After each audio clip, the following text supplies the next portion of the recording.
Rightio. So welcome to another Exploring Canberra episode 15.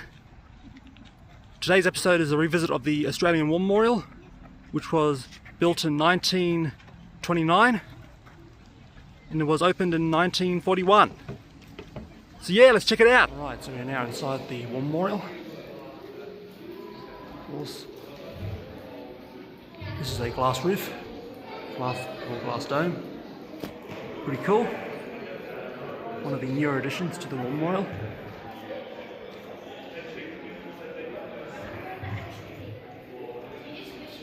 So yeah, it's pretty nice. Alright, so this is a 3D model of the War Memorial. The entrance right there. Of course, at the Tomb of the Unknown Soldier right here. Aircraft Hall. Anzac Auditorium, of course. Anzac Hall. So yeah, I'll show you the other side. So here's the other side.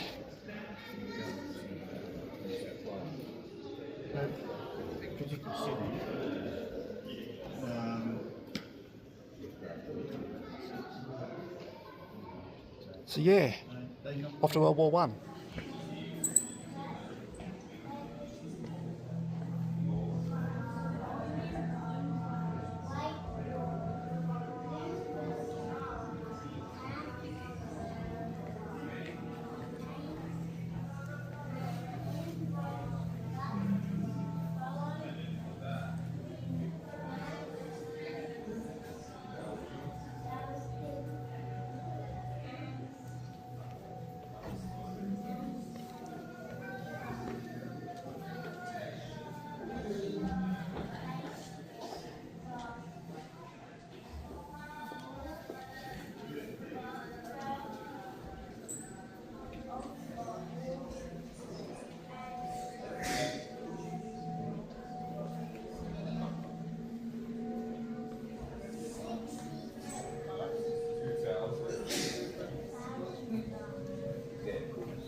So these are all paintings in the memorial.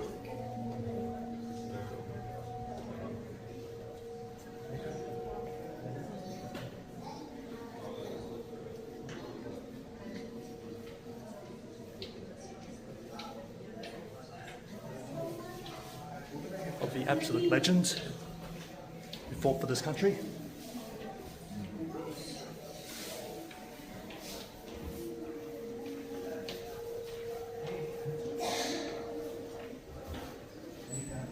Of course, this is a Super Hornet right here in this photo, I believe.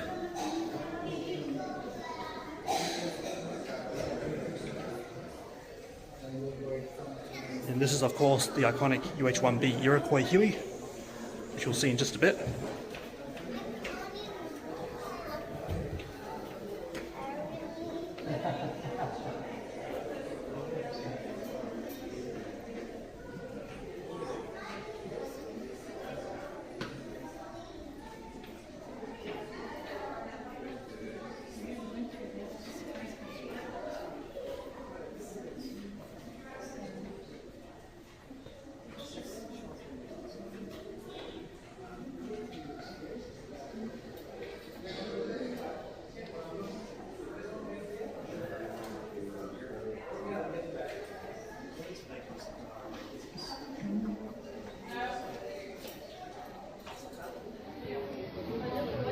So we got the Royal Guard uniforms right here.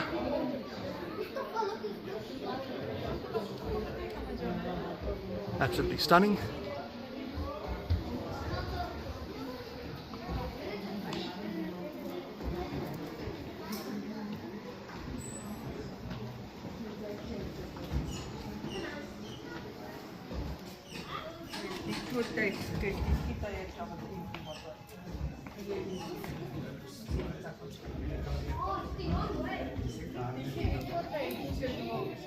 Какие фото показать?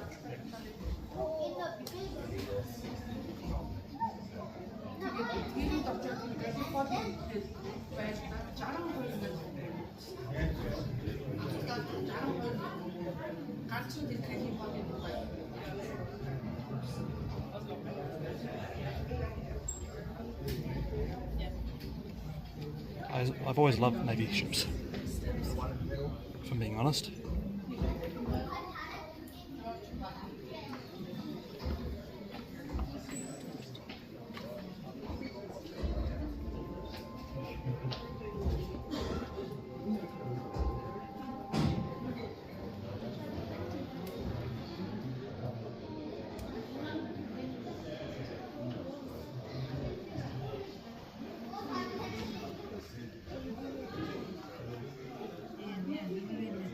This is a very cool looking Navy ship. I'm not sure what the name of it is.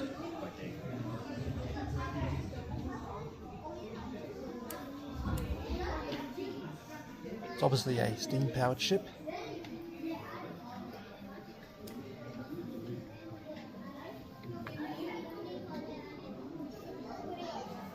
With a sailor's uniform right there.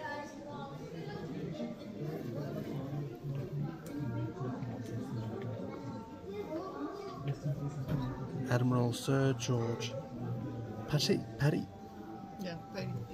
Yeah. Of course, HMAS Australia. The bell that belonged to it. 1913.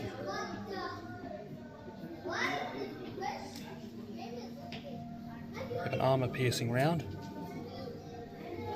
Of course, here are Admiral Sir George Patty's medals.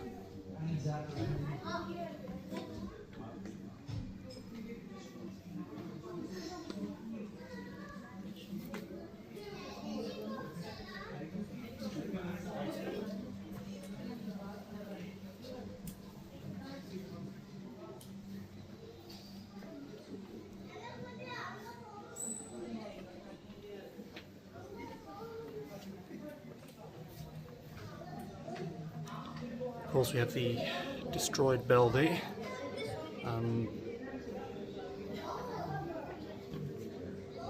Would belong to the HMA in Emden, I think it is. I think it's where did this bell come from? I know it's a replica of another bell.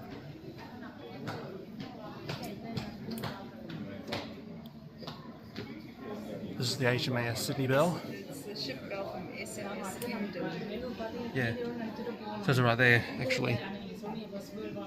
See, I was right, it was a SMS Emden.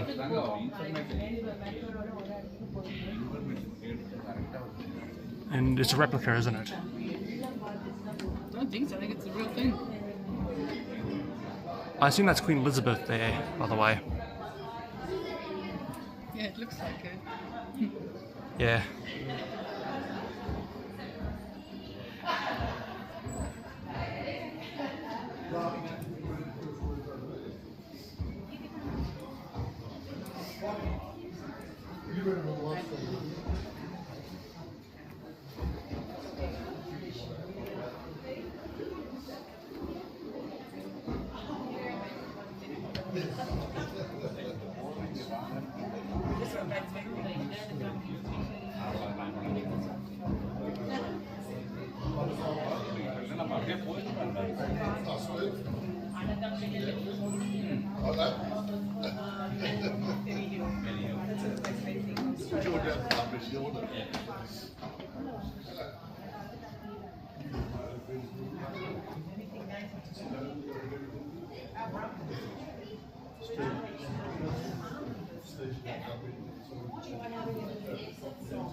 Yeah, apparently.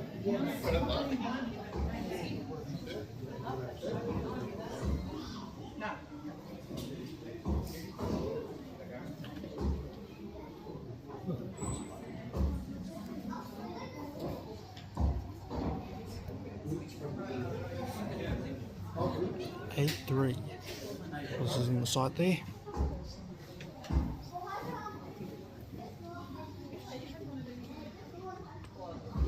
not quite as good as that. His was probably all that size. Look at this balance and a half time.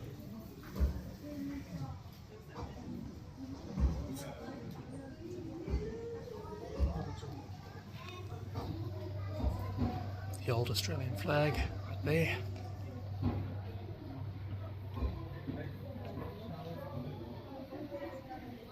Of course. Anzac, there, says it right there.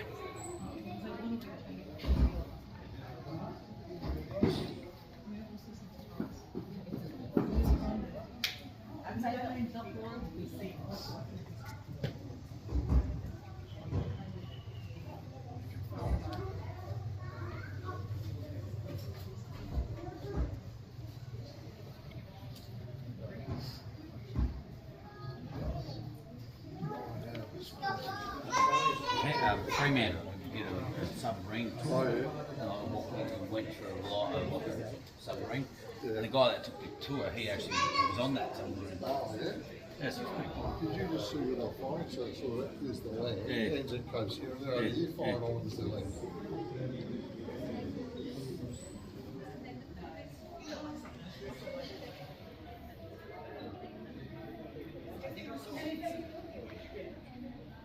Uh-oh. You're in trouble. Yep.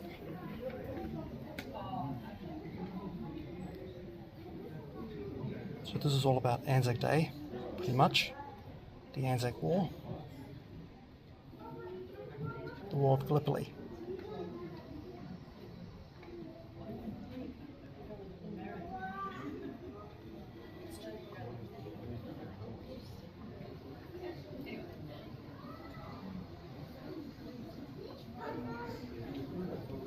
You couldn't pay me enough to be in a submarine. No.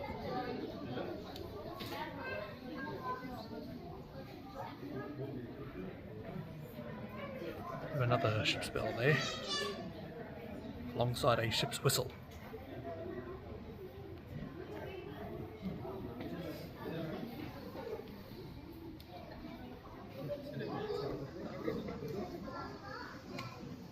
There's only 32 crew that's in this, Steve. What's that? 32 crew, captain, 4 night captain. If you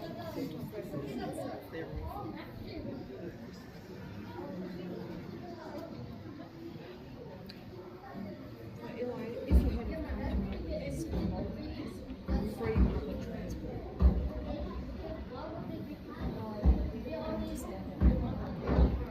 See this bottle here, the drink water bottle, not big, that one, but I had those as kids to play with when we played out. They come in mountains. No,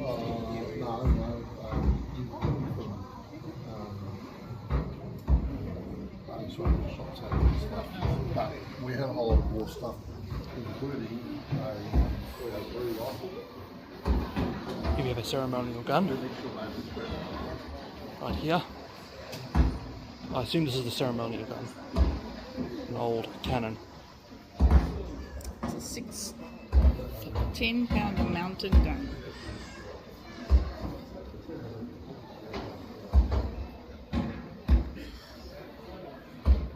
Interesting.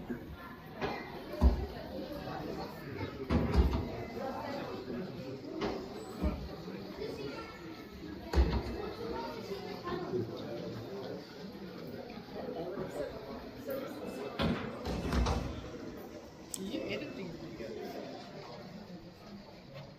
Do you edit your video?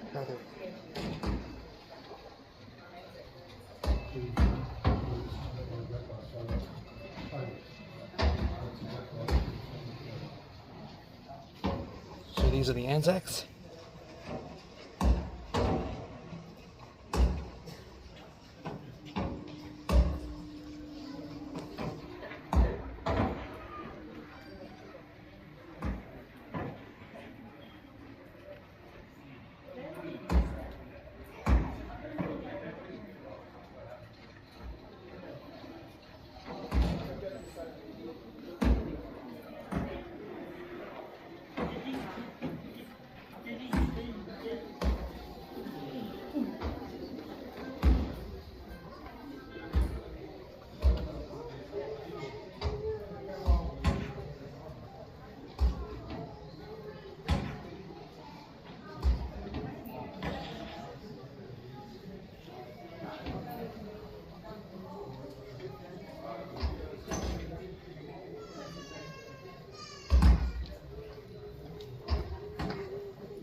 Red Cross right there.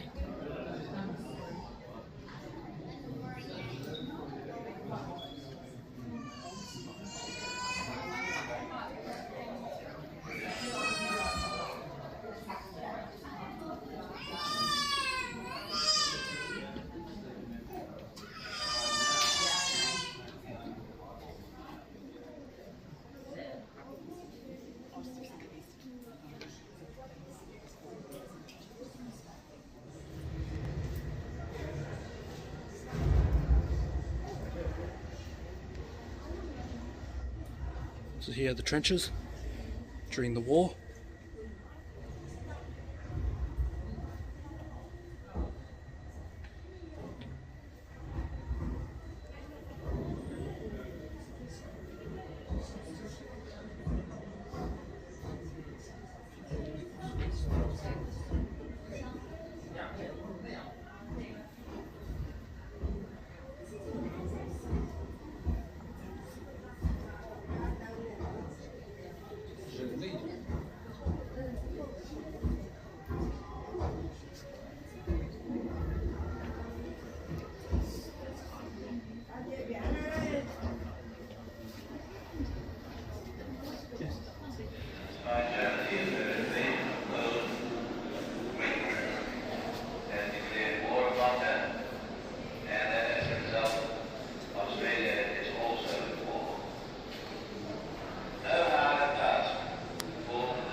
So this is all the World War II stuff.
BMW motorbike.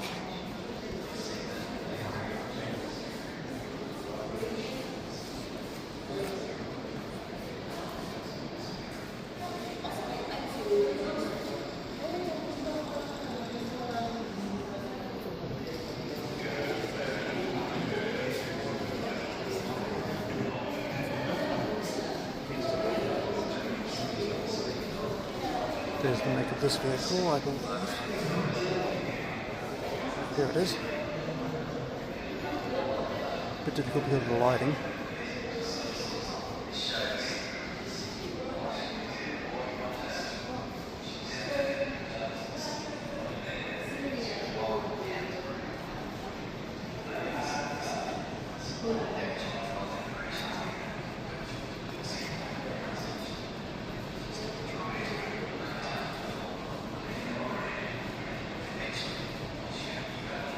It's a CN, it's a 2CN Plank 38 anti-aircraft gun.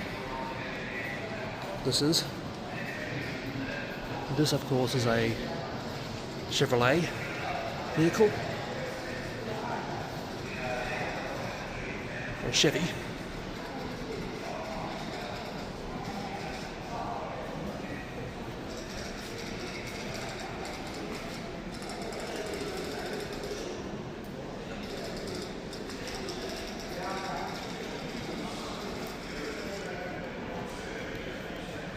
Chevrolet 1941 Model 41. General service lorry.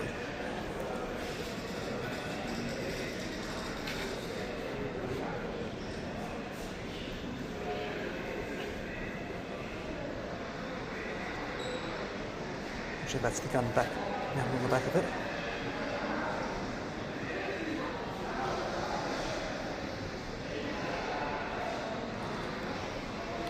Of course, Chevrolet logo right there.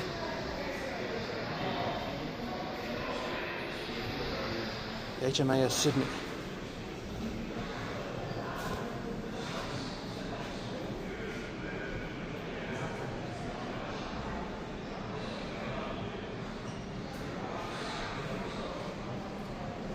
Of course, you've got your propellers right there.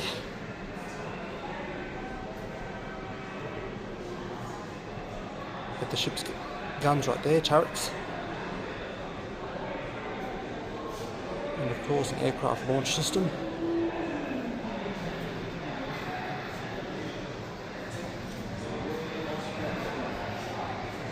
So there were no survivors, apparently, which was Australia's greatest loss.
the end. 3 Japanese tanks were destroyed by a 2-pounder gun. More tanks were knocked out near Bakri on the 18th of January. 11 tanks were put out of action over these few days.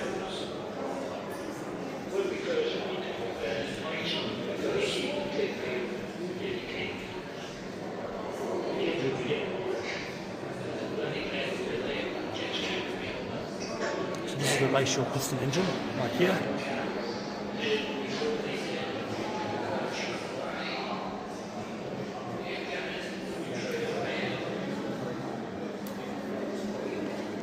For the Australians, this was an encouraging success. An estimated 1,000 Japanese died because of 80 months. Belong to one of these things.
So this was the Darwin bombing.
Gun. That's what this is. I think this is what this is. These two are.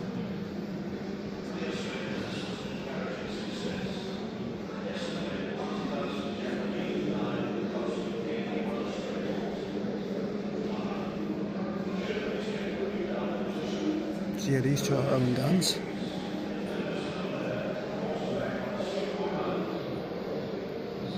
So yeah, off to the Marine Spitfire. This is a Supermarine Spitfire under the RAF livery, I believe.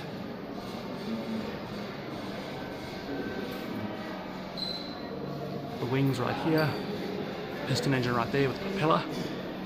Of course the cockpit right there, just behind the wing. Of course we've got the tail right there. Of course the rudders. Your landing gear right there. Of course you have your rear landing gear, unlike modern day airplanes have. So yeah, it's pretty cool.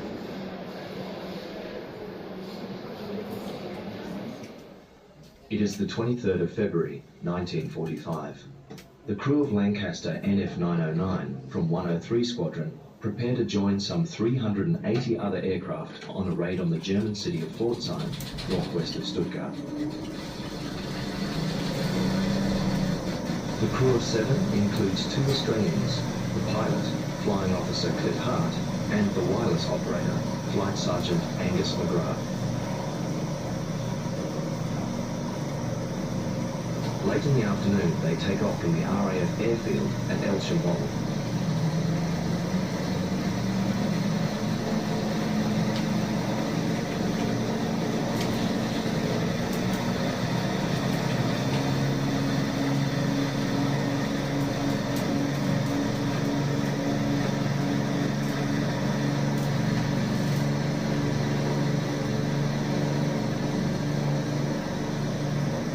The flight to Pforzheim takes 4 hours.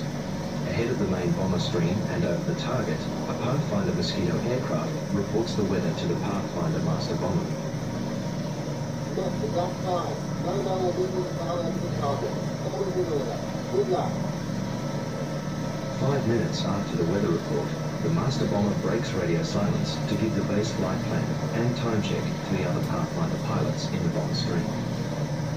Other aircraft not detailed to bomb Pforzheim drop window and use a radar jamming technique known as a mandrel screen to confuse the German radar and ground defences. But on this occasion, they are not successful. The Germans are not deceived. Luftwaffe night fighters have been scrambled and are in the air. The alarm has been raised in the city. Flat gun crews man their weapons and wait. 5 minutes have passed since the master bomber's report to the bomber stream. Pathfinder Mosquito aircraft equipped with OBO, a ground-controlled radar blind bombing system, dropped the first target indicators on the city. The master bomber confirms the accuracy of the markers and then leads the first wave of bombers made up of Pathfinder aircraft.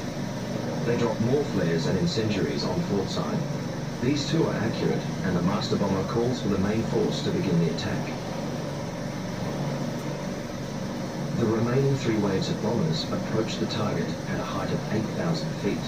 NF909 is one of many in the 3rd wave. The crew go about their duties in preparation to drop their bombs. The navigator keeps watch on his H2S target identification radar and his G-set, looking out for night fighters.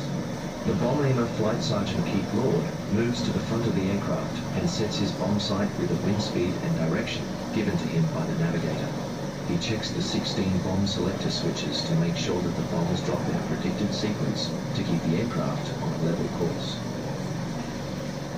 As each wave of bombers pass over the target, Pathfinder aircraft drop additional target indicators. These hang in the sky like dazzling bunches of grapes. The aircraft is now on the final run. Flying Officer Hart must keep the aircraft straight and level for the next few minutes, despite searchlights, flak, and night fighters. As Flight Sergeant Lord watches the target indicators fall over the aiming point, he goes through the sequence to drop the bombs. Bomb doors open. Master switch on.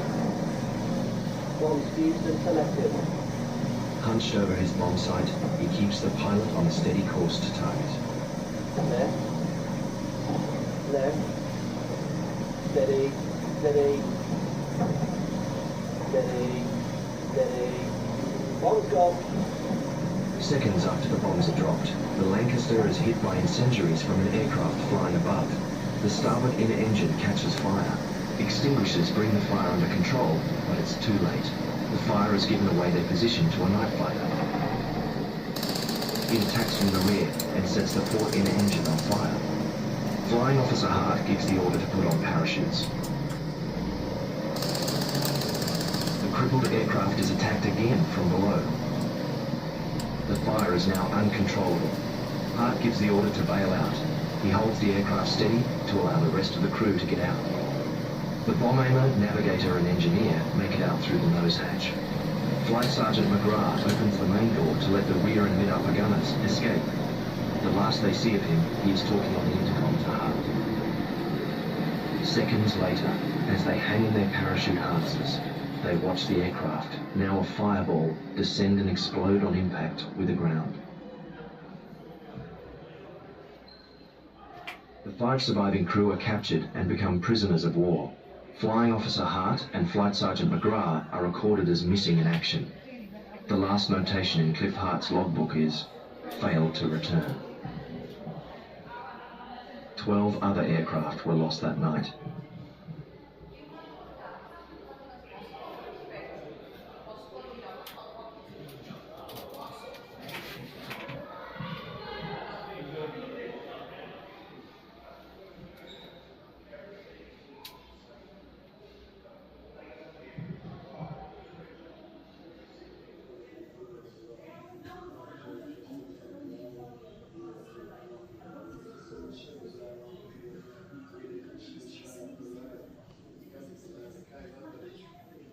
So this is the Cold War.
So this is all the Vietnam War.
border in Borneo, as small parties of armed men began infiltrating the Malaysian states of Sarawak and Sabah.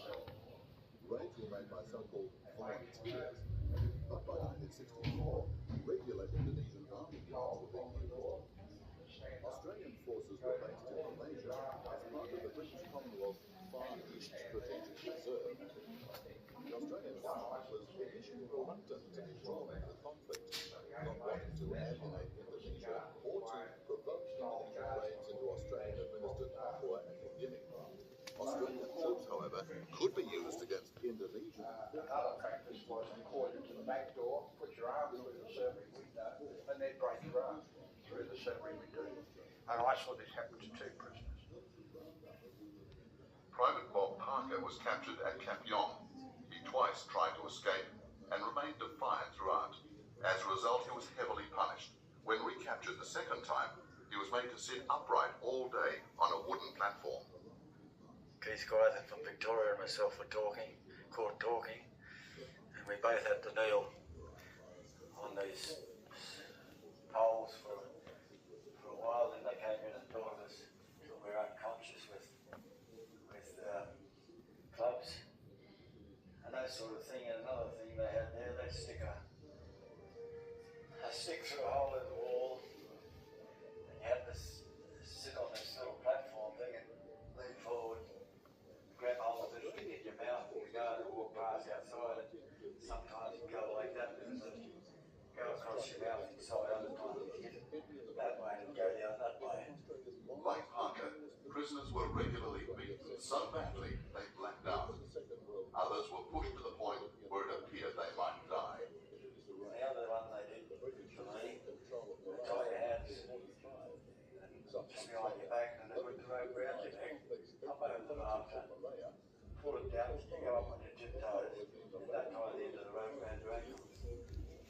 And so you're standing on your tiptoes with the rope around your neck. And here she is, the Bell UH-1B Iroquois, Huey helicopter.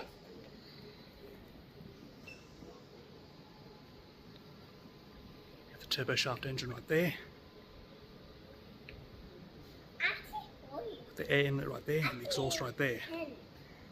The tail rotor right there.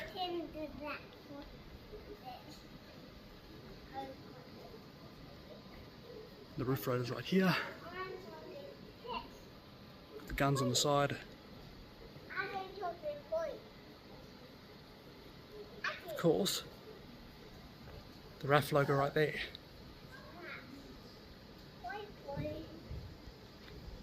So yeah, wait for the light show to start. 101st will carry out artillery prep on the LZ for 10 minutes, then to T minus 5 minutes with FDA on standby. We'll have a light fire team from the US 135th Air Mobile, call sign and gunslinger. They'll stay in the area until the insertion is complete. You're always a little apprehensive before being picked guns. You return to Newlydad to get the second gun. Following insertion, 4 aircraft remain on standby for resupply at Medivac. Forward air controller call sign J02 is on frequency. You're lined up in slick order. There's dust, the smell of burnt after. Then you dash out to get a walk. Extraction is planned to commence at 1800 hours tonight. Is there any questions? Leaving the helicopter assault was extraordinary. I hated being at the side.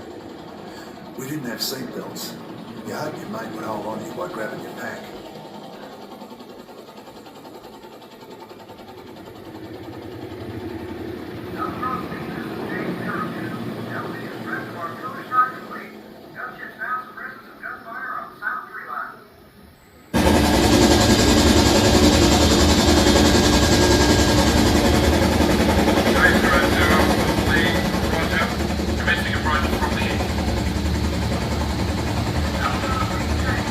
Roger.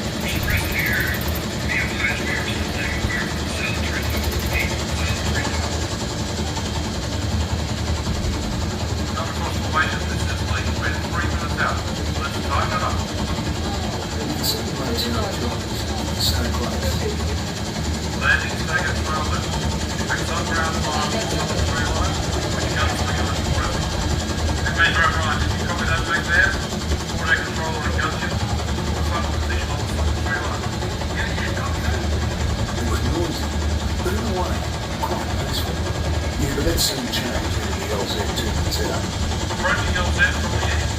We're landing to the west. Cross the high ground far on the southern tree line.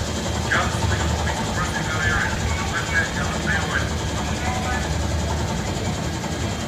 2 minutes out. We'd watch for signs of smoke, tracks. Good luck.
So here we have an Australian Army Sikorsky Black Hawk helicopter.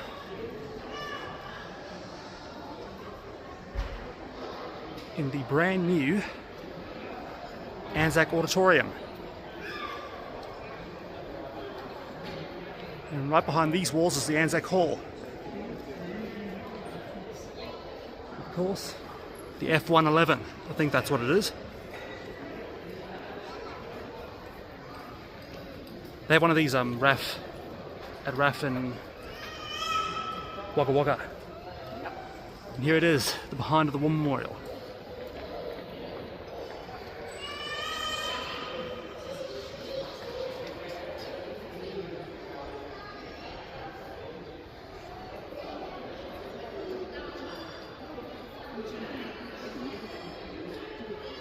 Got the turbo fan engine right there, inside there.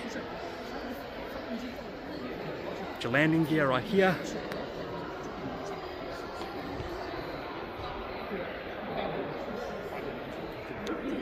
Of course, got your wings right here, which are slightly folded back. Of course, your afterburners right here and exhaust pipes. Got your rudders right here. You've got your tail right here. Huh? Yeah, this way. This way. There's the engine in there. The exhaust at least.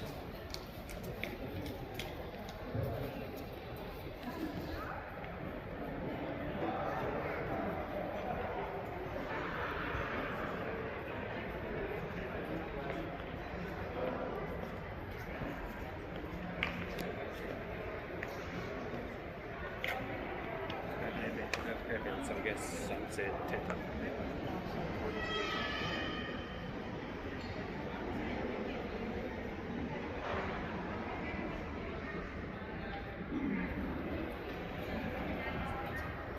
There's the RAF logo.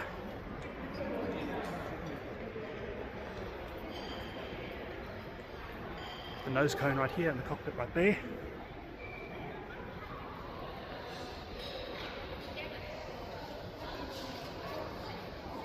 So yeah, pretty cool. Here's a better look at the Sikorsky Black Hawk. So we've got one of your turbo shaft engines right there. There's another one on the other side. It's a twin engine helicopter. Got your landing gear right there. Of course your rear landing gear right there. Tail rotor right there. Of course your roof rotors right here. And the cockpit right there. So yeah. Rightio, so here's the iconic wall of poppies. To pay respects to the fallen soldiers of Australia.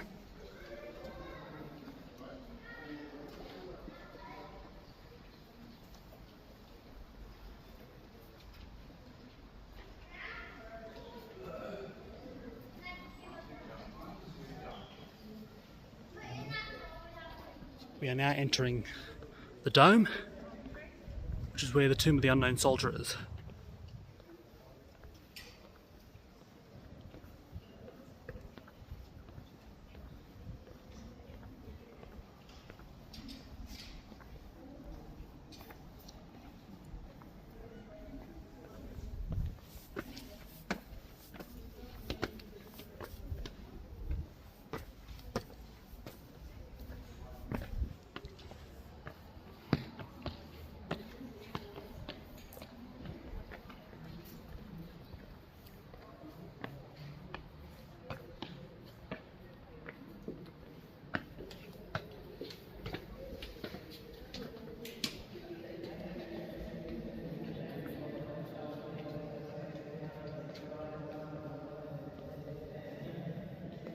Here he is. An unknown Australian soldier killed in the War of 1914 to 1918.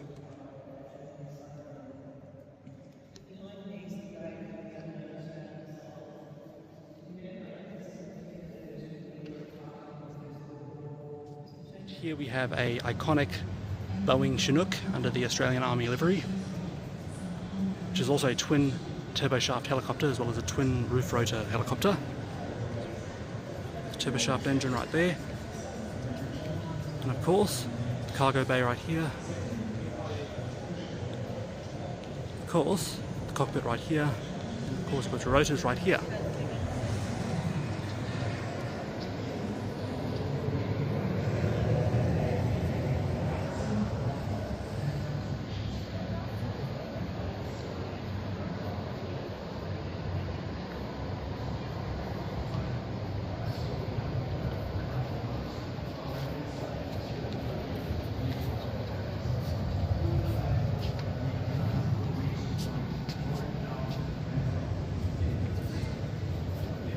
There's the Army logo right there.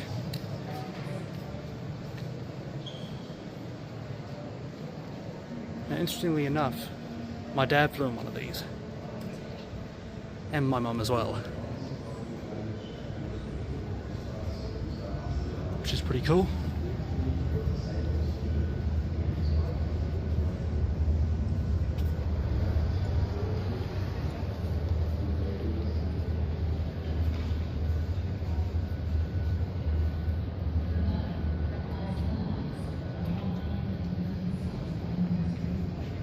So here's the inside of the Chinook. So yeah, it's very awesome. So this is a Lockheed Martin C-130 Hercules cockpit and nose cone.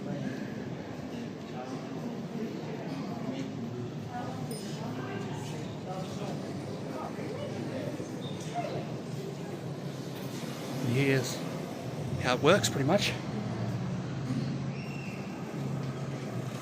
So this is actually a cargo aircraft, as the name suggests, because for those who don't know, the letter C stands for cargo. There's the entry door.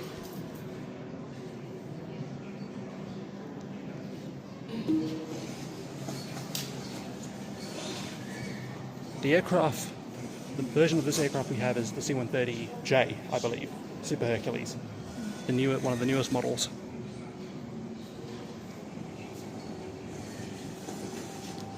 As you can see, it runs on 4 turboprop engines, which are specialised gas turbine engines. We've got a landing gear right here. And the printing of the propellers right here. So here we have an Australian Army Bell Jet Ranger. The cockpit right here. Of course, the passenger seats at the back. Got the Army logo right there. We have twin turboshaft engines on the top.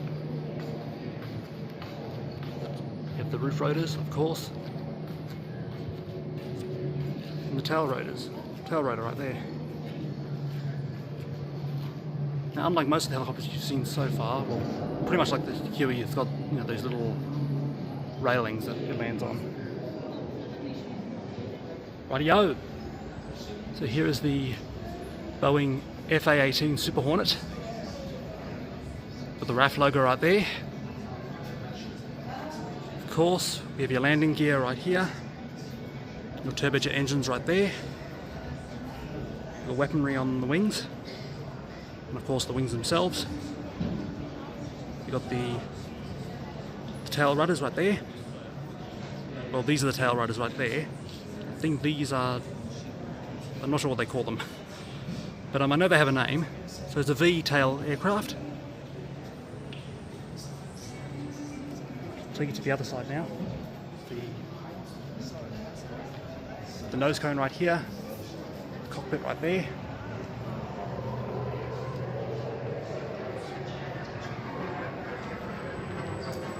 We have the other turbojet engine right there. More weaponry.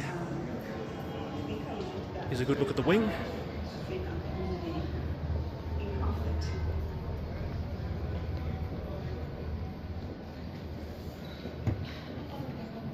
Of course, the afterburners right there.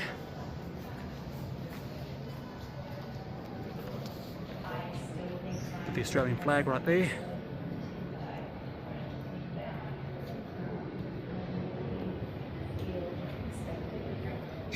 Just the back here, you can see into the afterburners. There they are. Everyone, meet G for George, the Avro Lancaster bomber. Australia's most famous airplane, in my personal opinion.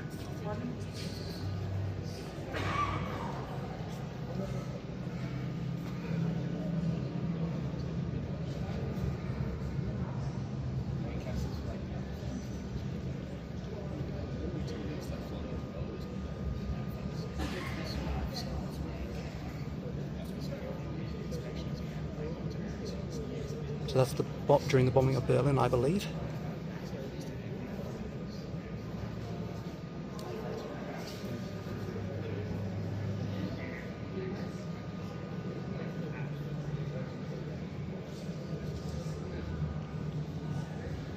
So these are Merlin 4-stroke piston engines.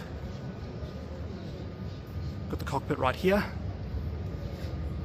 Got the nose gunner right there. Got the landing gears right here. Got your rear landing gear on the back right there. Of course, got the wings right here.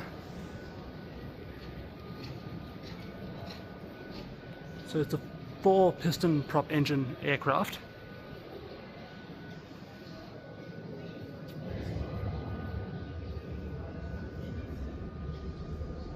Got a tractor right here. A David Brown tractor.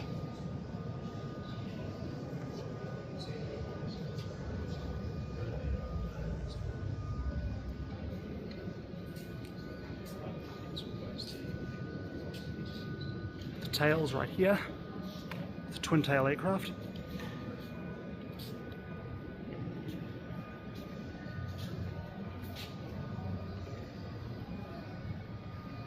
There's the bombing bay, right there.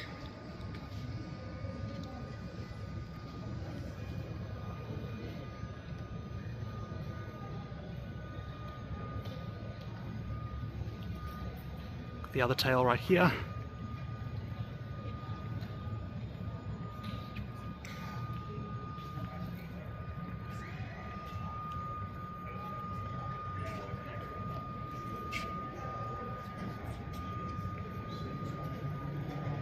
Another part of the wing. We have the other 2 engines right here alongside the propellers and the exhaust right there as well. So yeah, and then here are the amount of bombs he's dropped on the side. The most successful Lancaster bomber. Here's one more good look at G for George in all his glory.